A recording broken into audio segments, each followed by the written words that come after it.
السلام عليكم ورحمة الله وبركاته. ولي waxay u muuqataa in dawladdu aysan waxba ka qabanin bartilmaameedsiga goobaha ganacsiga ee ceelasha biyaha ilaa tabeelaha Sheekh Ibrahim. waxaana halkaas ka taagan musiibo aad u weyn. ilaa 3 miino ayaa lagu dhajiyay 3 dukaan oo kala duwan oo ku yaala suuqa saddexaad ee Maama Xaliimo ee tabeelaha Sheekh Ibrahim oo degmada Garas Valley ka tirsan.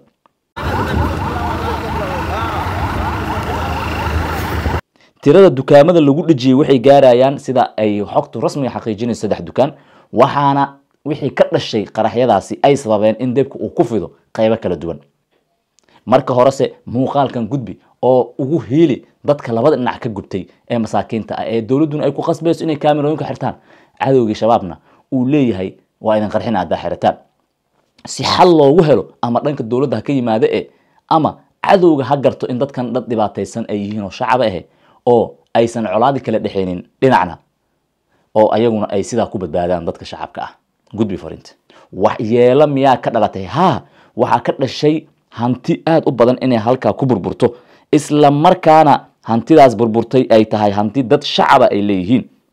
dadkan yaa bartilmaameedsaday cid kale ma aha nimankii aad taqaan ee shabaabka ayaa bartilmaameedsaday.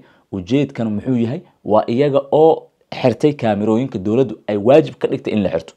kaamirooyinka wax duuba ee CCTV loo yaqaano ayaa amar lagu siiyay dadka inay xirtaan hadii kale talaab sharci laga qaadi doono. dadkaas oo amarka la siiyay lama ilaalinin amaankoodii iyo badqabkoodii ayaga oo waliba jooga ama la og yahay inay degan yihiin aag mararka qaarkii ay isku galaan ciidanka dawladda iyo kooxdaas rag ka tirsan. si kasta ha noqoto waxa hadda goobtaasi ka socda ilaa up to now dabkii khasaarihiisii oo muuqda. dabdamiska ayaa goobta tagay wax weyn oo natiijo ah oo la gaaray ma jirin ilaa waqti badan ayuu qaatay qaybo kamid ah ayaa la damiyay hanti aad u tiro badan ayaana ku gubatay. intiini warkan hadda aan la soconin oo ah in suuqan kaliya uu yahay waxa sidoo kale jira in suuqi ka horeeyay ee ceelashana sidaas oo kale uu gubtay welina uu xiran yahay oo shaqo aysan ka soconin.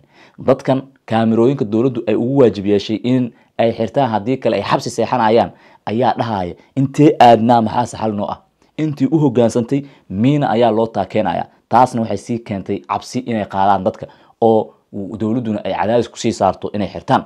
weli dawladda wax wara arintan kama soo saarin mana dhihin waa leedin takhfiifina inta xaaladda amaanka anaga la wareegi doono weli waxay leedahay amarkeeni ayaa sii jiraya xirasho way kaamirada. dukaankii hadda la qarxiyay waxa sugaya mar kale inuu kaamirada xirto. hawshan waxa ku baxay ciidan kala duwan oo loo yaqaan MBB-yada iyo kuwa kale oo deegaanka ah iyo sidoo kale dabdamisyada waxaana la arkayay kaalin weyn oo ay qaadanayaan dabdamisyo gaar loo leeyahay maadaama meesha ay u dhaxayso Banaadir iyo sidoo kale Koonfur Galbeed.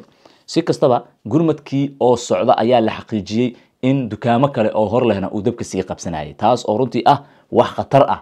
Somali Sudanese Specialist Hospital waa isbitaalka ugu fiican dalkeena. waxa uu ku guuleystay markii afraad u xiriir abaalmarinta isbitaalka ugu fiican dalkeena. waxa ka howlgala dhaqaatiirta ugu fiican ee dalkeena Soomaaliya joogta. bukaankii tagaa wuu qancaya hadda aad minaad naftaada rabto hadii kalena xaan kuugu aalhe. nimankan baryahan waxay adeegsadaan miinooyin marka qarax uu sameeyo halkii dukaan uu u sii gudbi karo dukaamo kale. waa farsamo cusub dabcan oo ay la imaadeen qatarna abuuri karta. hadda suuqyada waxay ku socotaa Garas Valley ilaa iyo ceelasha biyaha daadsan ee waaweyn. hase yeeshee arintan waxay sidoo kale saameyn ku yeelan kartaa dukaamo kale iyo goobo kale ganacsi haddii aan xal degdeg loo helin.